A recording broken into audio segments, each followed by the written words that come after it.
Bismillah ar-Rahman ar-Rahim, nos chers étudiants, futurs pharmaciens et futures pharmaciennes, Assalamu alaikum wa rahmatullahi ta'ala wa barakatuh. Aujourd'hui, Inch'Allah, on va entamer le cours intitulé Propriétés collégatives des solutions. Dans ce cours, Inch'Allah, on va s'intéresser à trois paramètres. Le premier paramètre, c'est l'abaissement de la tension de vapeur d'une solution, ou la tonométrie, راح نتعرفوا عليها على كيفية قياس الضغط. Le deuxième paramètre, c'est l'ébullioscopie, ou la قياس درجة الغليان. Comme son nom l'indique, ébullios, هنتعرفوا على درجة الغليان. Et le troisième paramètre, on va s'intéresser à la cryoscopie, ou la قياس درجة التجمد. Tout d'abord, نبداو avec des généralités. Dans une solution, les molécules de solvant sont toniques par rapport aux molécules d'eau solutée. Tout à fait logique. Comme on a dit dans les vidéos précédentes, on a dit les molécules de solvant لازم يكونوا أكثر من les molécules de soluté باش les molécules de soluté يقدروا يذوبوا لنا في المحلول. هنا collégatif c'est-à-dire collu et c'est-à-dire collé. حاب يقول كاين des molécules qui sont collées à d'autres molécules. وشنو هما؟ Les molécules de soluté sont collées aux molécules de solvant باش la totalité الناتج تاع هاد les deux يشكل لي une solution. هنا يقول لك une solution est dite homogène lorsque les particules de soluté sont réparties de façon homogène dans toute la surface de la solution.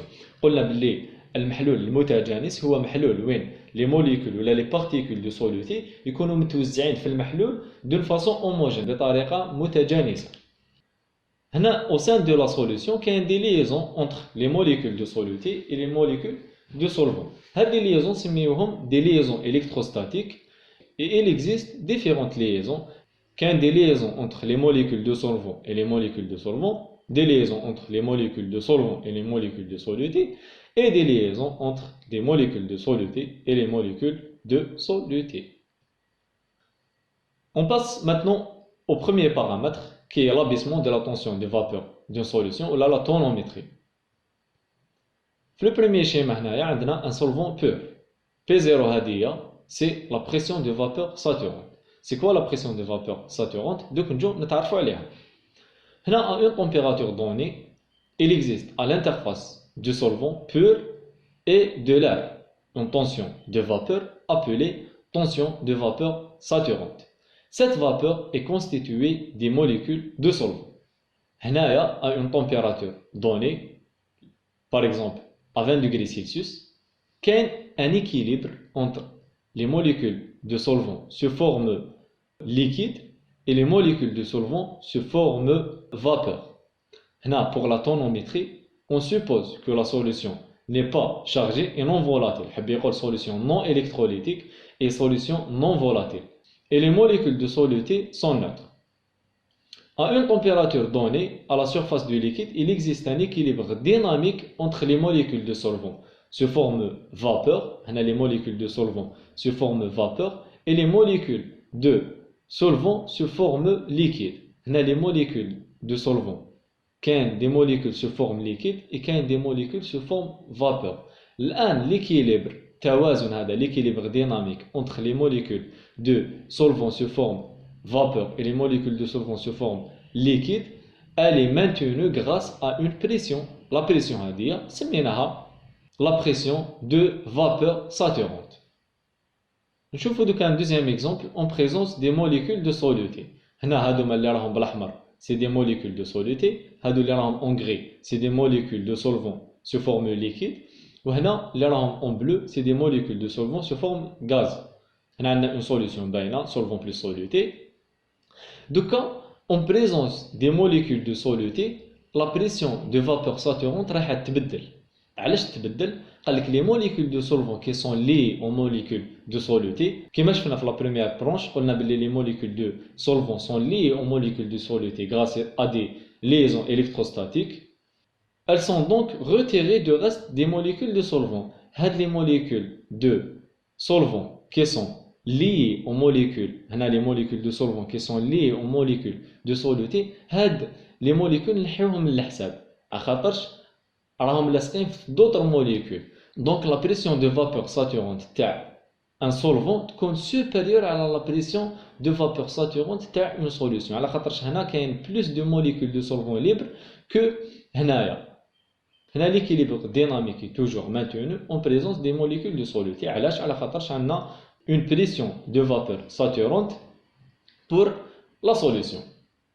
Donc l'abaissement de la tension de vapeur, c'est la différence entre la pression de vapeur saturante de solvant moins la pression de vapeur saturante d'une solution est égale à P0 fois la fraction molaire. هذه la fraction molaire شفناها في les vidéos précédentes. La fraction molaire du soluté dans la solution. N1 c'est le nombre de moles de soluté dans la solution. N1 et N0 c'est le nombre de moles du solvant dans la solution. Madame N1 c'est la fraction molaire de soluté. Delta P est égal à P0 fois N1 à la N1 plus N0. P1 c'est la pression de vapeur de la solution et P0 c'est la pression de vapeur du solvant logique. هنا الكبيرة moins صغيرة. Et delta P c'est l'abaissement de la tension de vapeur. On peut exprimer delta P en newton par mètre cube dans le système MKSA ou là on dîne par centimètre cube dans le système CGS ou là on peut exprimer aussi en millimètres de mercure ou là en centimètres d'H2O. On passe maintenant au deuxième paramètre qui est l'ébullioscopie ou la قياس درجة الغليان.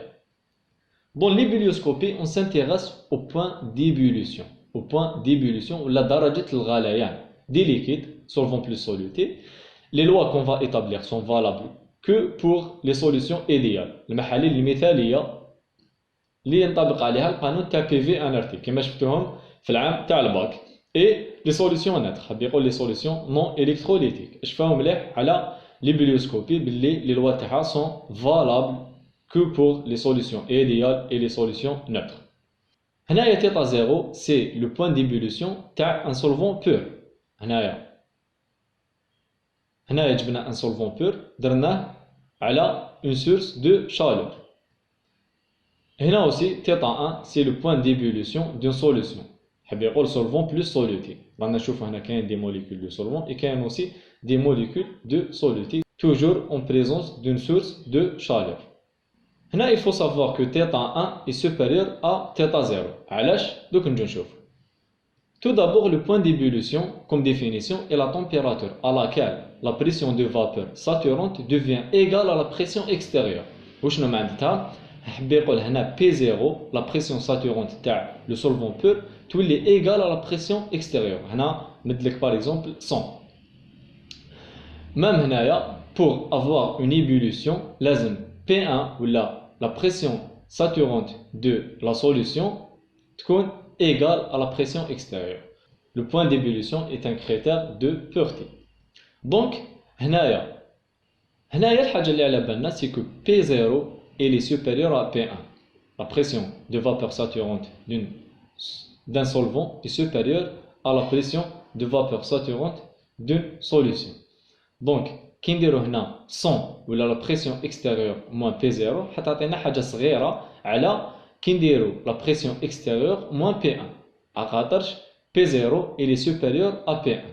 هنايا l'explication قال لك il y a ébullition lorsque la pression P0 ou P1 devient égale à la pression extérieure. Donc, pour le solvant pur, 100 moins P0 et pour la solution 100 moins P1. أما فيهم اللي كبير 100 moins P0 ولا 100 moins P1. C'est logique, madame P1 supérieur à P0, donc 100 moins P1 est supérieur à 100 moins P0, d'où θ1 est supérieur à θ0.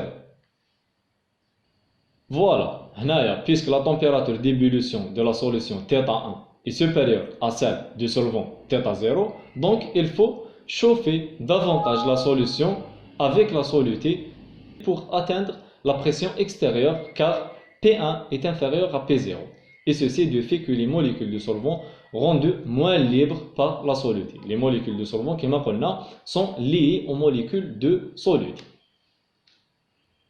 On passe maintenant à la loi de Raoult pour l'ébullioscopie. La loi de Raoult, c'est la différence entre le point d'ébullition de la solution moins le point d'ébullition de solvant pur. Le kbira moins sghera est égal à KE, la constante ébullioscopique, fois Cm qui est la molalité en mol par kilogramme de solvant. La loi de Raoult pour l'ébullioscopie est applicable pour les solutions dilué ou là idéal, قلنا اللي تابليك عليهم la loi de PV-NRT ou là les solutions neutres non dissociées ou là non électrolytiques. Si le solvant est l'eau, une solution aqueuse, KE est égal à 0,52 degrés fois kilogramme fois mol puissance moins 1. Il faut savoir que delta θ ne dépend pas de l'unité de température. Donc on peut exprimer les températures d'ébullition, les points d'ébullition en degrés Celsius ou là en Kelvin. Voilà, donc maintenant pour exprimer le phénomène d'ébullition, جبنا une fiole, درنا فيها le solvant là la solution تاعنا en présence d'un thermomètre باش نقيسو درجة الحرارة sous une source de chaleur. الجراف تاعنا راح يقيس لنا la température en degrés Celsius ولا le point d'ébullition en degrés Celsius بدلالة الزمن. هنا la température تبدا غير تطلع après تلحق un certain niveau وين il se stabilise pour former un plateau. هذا le plateau il correspond au point d'ébullition de solvant ou là de solution. Après la température, c'est tout à fait logique. On passe maintenant au troisième et au dernier paramètre qui est la cryoscopie ou la قياس درجة التجمد. Donc la cryoscopie, c'est l'étude de point de congélation ou la درجة التجمد des liquides. Le point de congélation est la température à laquelle apparaissent les premiers cristaux du solvant dans la solution. درجة التجمد هي الدرجة اللي تشكلوا لي فيها لي بروميي كريستو تاع لو سولفون. هنا عندنا ان سولفون بور تيتا زيرو سي لا تمبيراتور دو كونجيلاسيون تاعو ولا لو بوين دو كونجيلاسيون دو سولفون بور. هنا عندنا اون سوليسيون اي تيتا 1 سي لا تمبيراتور دو كونجيلاسيون ولا لو بوين دو كونجيلاسيون دو لا سوليسيون. هنا رانا نشوفوا لا فورماسيون دي بروميي كريستو دون لو سولفون بور et la formation aussi des premiers cristaux dans la solution. Il faut savoir que la cryoscopie θ0 est supérieur à θ1. C'est le contraire de l'ébullioscopie. Le point de congélation, la température de congélation du solvant pur est supérieure au point de congélation de la solution. La loi de Raoult est aussi applicable pour la cryoscopie. Comme on a la loi de Raoult, c'est la différence entre θ1 et θ0. Par contre, θ1 elle est inférieure à θ0. Donc la somme est négative. D'où Kc ou la constante cryoscopique est négatif, moins 1,86 degrés fois kilogramme. هذه شفاو عليها. Fois la concentration osmolale. La loi هذه شفناها في les solutions électrolytiques. La concentration osmolale en osmole par kilogramme de solvant. هنا puisque la concentration est exprimée en concentration osmolale, donc la loi de Raoult pour la cryoscopie est applicable pour les solutions électrolytiques. هنا شو قال لك؟ Elle est applicable pour les solutions aqueuses idéales. Les t'applique عليهم PV-NRT et aussi les solutions électrolytiques. ما قالكش هنا les solutions neutres. هنا une petite remarque pour les solutions diluées aqueuses où la masse volumique de solution est égale à la masse volumique de l'eau est égale à 1 gramme par millilitre. On peut exprimer la concentration اللي شفناها هنايا la concentration osmolale en concentration osmolaire. على خاطرش ρ est égal à 1 بلا ما نديرو التحويلات هذوك. Mais il faut faire attention dans le cas d'une solution alcoolique par exemple, il faut نديرو هذوك التحويلات اللي شفناهم في la deuxième vidéo. θ0 est supérieur à θ1 كما شفنا. هنا l'équilibre dynamique à la surface de la glace est toujours maintenu. La soluté piège toujours les molécules de solvant. La soluté كما قلنا piège toujours les molécules de solvant على خاطرش les molécules de soluté يكونوا لاصقين في les molécules de solvant. La membrane de la glace est sélective, elle ne laisse passer que les molécules de solvant. Le point de congélation, c'est le point qui correspond à la formation des premiers cristaux de solvant. Les molécules de solvant en premier lieu, les راحين يجوزوا. Il faut savoir aussi que ce sont les molécules de solvant qui se transforment en glace au départ. Dans ce schéma, on veut expliquer le phénomène de la cryoscopie. On a un cryomètre qui va mesurer la température de congélation. On a fait une fiole, on a fait la solution تاعنا et on a un agitateur et on a un thermomètre pour mesurer la température de congélation. هاد la solution كامل حطيناها dans un mélange réfringent اللي راح يبرد لي هاد المحلول. في الجراف تاعنا عندنا la température mesurée en degrés Celsius en fonction du temps. En premier lieu, la solution تكون en état liquide. نشوفوا بلي la température تقعد غير تهبط et elle dépasse la température de congélation ou le point de congélation par un phénomène اللي نسميوه le phénomène de surfuration. Après la température تعاود تطلع et il se stabilise هنايا. هاد la stabilisation elle correspond à la température de congélation ou là le point de congélation. Après c'est tout à fait logique, la température تعاود تهبط باش la solution elle se transforme de l'état liquide vers l'état solide. Voilà l'équipe, لحقنا على fin تاع la vidéo. Si vous avez des questions, n'hésitez pas. إن شاء الله la vidéo تكون سهلة ومفهومة ونتلاقاو في la prochaine vidéo إن شاء الله. والسلام عليكم ورحمة الله تعالى وبركاته.